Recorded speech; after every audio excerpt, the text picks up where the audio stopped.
আসসালামু আলাইকুম। 2025 ব্যাচের শিক্ষার্থীরা, তোমরা যারা সামনে তোমাদের এইচএসসি পরীক্ষা, তোমরা এই ভিডিওতে তোমরা পেয়ে যাচ্ছ ইংরেজির প্রথম পত্র বইয়ের যেটা প্রশ্ন পোয়েম থেকে থিম লিখতে হয়। তো সবচেয়ে গুরুত্বপূর্ণ কয়েকটা পোয়েমের এখানে লিস্ট দেওয়া হয়েছে 8টা। তো এগুলাই সবচেয়ে বেশি গুরুত্বপূর্ণ। তো এগুলা থেকে একটা ফরম্যাট দিচ্ছি, ওই ফরম্যাটটা লিখলেই হবে, এতগুলা শেখার কোনো প্রয়োজন নাই। যেমন hold fast and dream, dream.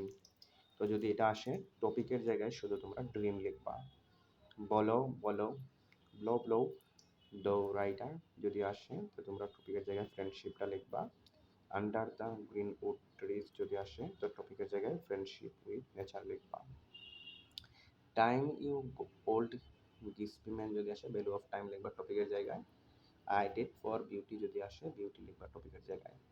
Fair daffodils we weep to sing যদি আসে তাহলে human life like daffodil flower এগুলো লিখবা টপিকের জায়গায়। তো যেই টপিক আসবে জাস্ট খালি ওই টপিকটা থিম লিখে ওই টপিকের জায়গায় শুধু এটা লিখবা। তো যেই টপিকটা যেই থিমটা দিয়েছি সেটা হচ্ছে যে এটা একটা ফরম্যাট দিয়েছি। তোমরা এতগুলো শেখা লাগবে। তোমাদের 14টার মতো থিম আছে। এইচএসসি 2025 এর পরীক্ষার্থীরা যারা আছো, তোমাদের ফার্স্ট পেপার বইয়ে প্রায় 14টার মতো থিম আছে। তো একটা না একটা তো আসবেই। তো তোমরা যারা এখন অল্প সময় প্রিপারেশন নিতে চাও, আমার এইটা তুমি শিখে নিতে পারো। টপিকের জায়গায় শুধু টপিকের নামটা লিখবা। তো টপিকের নামগুলো একটু মনে রাখতে হবে তোমাদের, এই আর কি। আর সুন্দর করে গুছিয়ে লিখবা। The theme of the poem is about, টপিকের নাম লিখবা, শুরুতে থিমটা লিখে ফেলবা। থিম দেন তোমরা এটা লিখবা। তো আমি মাঝখানে একটি কথা বলে রাখি, যারা আমার এই চ্যানেলটি সাবস্ক্রাইব করোনি, তোমরা সব সাবজেক্ট আইসিটি ইংলিশ বাকি সাবজেক্টগুলোতে সাজেশনগুলো পেতে আমার এই চ্যানেলটি অবশ্যই সাবস্ক্রাইব করে রাখবে এবং বন্ধুদের সাথে আমার এই ভিডিওটি শেয়ার করে রাখবে। তোমাদের কাছে যদি ভিডিওটি ইনফরমেটিভ মনে হয় তোমরা অবশ্যই আমার চ্যানেলটি সাবস্ক্রাইব করে লাইক করে রাখবে, যাতে তোমরা প্রায় ভিডিও আপলোড করার মাধ্যমে তোমরা আমার এই ভিডিওগুলো পেয়ে যাও। তো এটা তোমরা খাতায় লিখে ফেলো, ঠিক আছে? এখন আমি তোমাদেরকে আরেকটা টপিক দেখাবো। এই যে থিমের একটা থিম অলরেডি দিয়েছি আমি বাংলা অর্থ সহ। এই থিমটা স্পেসিফিক একটা থিম দিয়েছি ফরম্যাট ছাড়া বই থেকে। তো এই থিমটাও তুমি শিখে ফেলতে পারো, মুখস্থ করে ফেলতে পারো। তুমি যদি বাংলা অর্থটা বুঝে শুনে পড়ো তাহলে তোমার থিমটা লিখতে সুবিধা হবে। তো তোমরা থিমটা লেখার কীভাবে লিখবা এই নিয়মটা আমি এখানে দিয়েছি, কীভাবে লিখতে হবে থিমটা, ঠিক আছে? প্রথমত থিম লিখে তারপরে এটা লেখা শুরু করবা। আচ্ছা, তো থিমটা মনোযোগের সাথে তোমরা খাতায় পরে খাতায় তুলে ফেলবা এবং ভালোভাবে শিখে তারপর পরীক্ষায় হলে লিখে আসবা।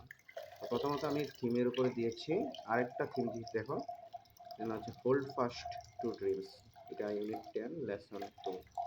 তো এরকম তোমরা যদি নর্মালি 14টা থিম আছে এগুলো মুখস্থ করতে হয়, তো মুখস্থ করার প্রয়োজন নাই। তো তোমরা এইভাবে শিখে ফেলবা। তো তোমরা দেখো ধারাবাহিকভাবে ভিডিওটি কন্টিনিউয়াস পুরো দেখো। আমি তোমাদেরকে আজকে এই থিম এবং সামারি এবং স্টোরি এই 3টি বিষয়ের উপর এই ভিডিওটি মেক করেছি, যাতে তোমরা সহজেই 3টি বিষয় শিখে পরীক্ষা দিতে পারো। আশা করছি তোমরা এইগুলো কমপ্লিটলি শিখে সুন্দরভাবে লিখতে পারবা। তো এই হচ্ছে তোমার থিমের টপিক গেল। থিমেরটা আমি এখানে হুবহু একটা দিয়েছি যেটা মেন বই থেকে আসবে এবং আমার ওই টপিকটি লিখলেও হবে, ফরম্যাট যেটা দিয়েছি প্রথমে ওই ফরম্যাটটা। আচ্ছা, তো চলো আমরা এখন আরেকটি টপিকে যাই, সেটা হচ্ছে কমপ্লিটিং স্টোরি। কমপ্লিটিং স্টোরি অনেকগুলো আসে, তোমার ট্রেডিশনাল স্টোরি, টেক্সচুয়াল স্টোরি। তো তোমাকে ট্রেডিশনাল স্টোরি আসলে তো ওগুলো তোমার মুখস্থ করে লিখতে হয় নর্মালি। টেক্সচুয়াল স্টোরি আসলে তোমার দিতে হয়, টেক্সচুয়াল স্টোরি আসলে তোমার এটা বানায়, মানে ক্রিয়েটিভ স্টোরি যেটা বলে ওইটা তুমি বানায়ও লিখে দিতে পারবা। বাট এইগুলা যদি আসে তখন তো তুমি পারবা না দিতে, হ্যাঁ, যদি ট্রেডিশনাল স্টোরি আসে। তো আমি একটা স্টোরি দিয়েছি, দেখো এই একটা স্টোরি দিয়ে তুমি সব ধরনের স্টোরি লিখতে পারবা। তো প্রথমত প্রশ্নে দেওয়া লাইনগুলো লিখবে, প্রশ্নে দেওয়া লাইনগুলো লিখে তারপরে আমি যে ফরম্যাটটি দিয়েছি স্টোরির, এই ফরম্যাটটিতে যেখানে যেখানে তোমার স্টোরি নেমটা বসানোর কথা বলা হয়েছে সেখানে তুমি স্টোরি নেমটা বসিয়ে দিবে, বাকি সব ঠিক থাকবে। তো তোমরা অবশ্যই এটা মুখস্থ করে ফেলবে। আর বারবার বলতেছি, আমি আমার এই চ্যানেলে তোমাদের এইচএসসি পরীক্ষার্থীদের জন্য আইসিটি ইংলিশ রসায়নের উপর ইনফরমেটিভ ভিডিওগুলো দিয়ে থাকি, এবং যারা পর্যাপ্ত সময় পাও না পেয়ে এই সময়ে পরীক্ষার সময় সে হাউতাশ করছ, এই ভিডিওটি তোমাদের জন্য অনেক হেল্পফুল হবে।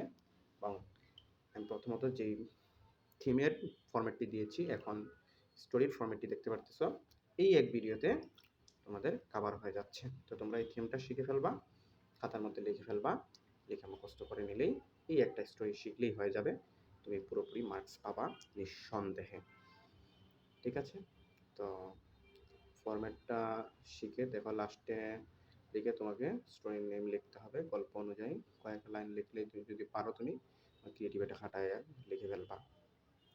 ঠিক আছে? আচ্ছা, এখন আমরা যাব আরেকটি টপিকে, যেটা হচ্ছে সামারি, মোস্ট ইম্পর্টেন্ট।